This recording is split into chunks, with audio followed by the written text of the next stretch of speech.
ان چیزوں کی اللہ کے حضور کیا عذر پیش کریں گے، کس طرح رب کی بارگاہ میں بتائیں گے کیا وجہ تھی، کن چکروں میں ہم نے زندگی گزار دی۔ سیدنا ابو ذر غفاری رضی اللہ تعالیٰ عنہ نے اپنی حیات مبارکہ ساری کی ساری فرماتے تھے کہ ہم نہیں عمل کریں گے تو کون کرے گا۔ وہ خاص سادگی، وہ خاص، اور پتہ میرے نبی پاک نے کیا فرمایا؟ فرمایا مجھے میرے رب نے حکم دیا ہے کہ میں 4 لوگوں سے پیار کروں۔ اللہ اکبر، کاش کبھی آپ اس حدیث کے جملوں کو سمجھیں۔ اور یار اللہ نے حکم دیا ہے محبوب پیار کرے، حضور کس سے؟ تو پہلے 3 مرتبہ نبی پاک نے ایک ہی شخص کا نام لیا، فرمایا علی سے، علی سے، علی سے، پھر فرمایا ابو ذر غفاری سے، پھر فرمایا جناب مقداد سے، پھر فرمایا سلمان فارسی سے۔ رب نے مجھے کہا ان سے پیار کرو۔ حضرت ابو ذر غفاری تبوک کے موقع پر نا اونٹ پہ بیٹھے تھے، پیچھے رہ گئے، اونٹ پر بیٹھے تھے تو پیچھے رہ گئے، اونٹ سست تھا، تھک گیا، چل نہیں رہا تھا۔ حضرت ابو ذر غفاری رضی اللہ تعالیٰ عنہ پہلے تو اسے لے گئے ایک گاؤں میں کہ اونٹ بیمار ہو گیا، اس کا علاج کرایا، لیکن جب وہ ٹھیک نہ ہو سکا نا تو اونٹ وہیں چھوڑ دیا۔ حضور صلی اللہ علیہ وسلم کے پیچھے ضرور پہنچنا ہے میدان تبوک میں، تو جو سامان تھا وہ سارا پشت پہ رکھا اور اکیلے ہی چل دیے، تنے تنہا اور پیدل۔ سامنے سے گرد اڑتی ہوئی نظر آئی تو لوگوں نے کہا حضور پتہ نہیں کون آیا ہے۔ فرمایا تمہیں نہیں پتا، مجھے تو پتا ہے نا، ابو ذر غفاری آیا ہے، ابو ذر غفاری آئے۔ پھر حضور نے فرمایا یمشی واحدہ و یموت واحدہ و یبعث واحدہ، فرمایا یہ تنہا چلتے ہیں، یہ تنہا ہی دنیا سے جائیں گے، تنہا ہی اٹھائے جائیں گے، تنہا تنہا چلتے ہیں، تنہا ہی دنیا سے جائیں گے، انتقال تنہا ہی اٹھائے جائیں گے۔ جو بہت زیادہ سختی کرنے لگے صحابہ پہ، بہت زیادہ، تو حضرت عثمان غنی رضی اللہ تعالیٰ عنہ نے فرمایا کہ آپ اپنے مزاج کے لحاظ سے تو درست ہیں، پر جو چیز آپ طاری کرنا چاہتے ہیں جب شریعت گنجائش دیتی ہے تو آپ کیوں اتنی سختی فرماتے ہیں؟ تو فرمانے لگے ٹھیک ہے پھر مجھے ربضہ جانے کی اجازت دے دو۔ ربضہ ایک بستی تھی، جنگل تھا، وہاں کوئی آتا جاتا نہیں تھا، اسی کسے دے کچھ نہیں جلا گئے تو نہ کچھ ہڈا دردی۔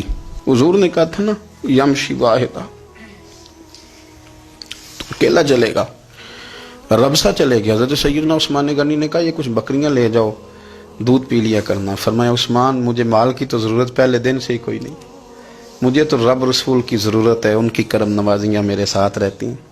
تشریف لے گئے، وہاں تنہا کھجور کے خشک ٹکڑے کھاتے، عبادت کرتے، اللہ کو یاد کرتے۔ بڑے بڑے لوگوں نے آ کے کہا کہ ابو ذر آپ کی بڑی شان ہے، ہمارے ساتھ چلیں۔ فرمایا چھوڑو، کہاں منشور ہم اور کہاں ہنگامے محبت کے، ایک حجرے میں رہتے ہیں، خدا کو یاد کرتے ہیں، ضرورت کوئی نہیں، جہاں ہوں نا وہاں میں ٹھیک ہوں، حاجت نہیں۔ وصال کا وقت آ گیا، دنیا سے جانے کا ٹائم آ گیا، اکیلے ہیں، بیوی ہے اور بیٹی ہے، جنگل کا علاقہ ہے، حج ہو گیا، رستے بند ہو گئے، بیمار ہو گئے۔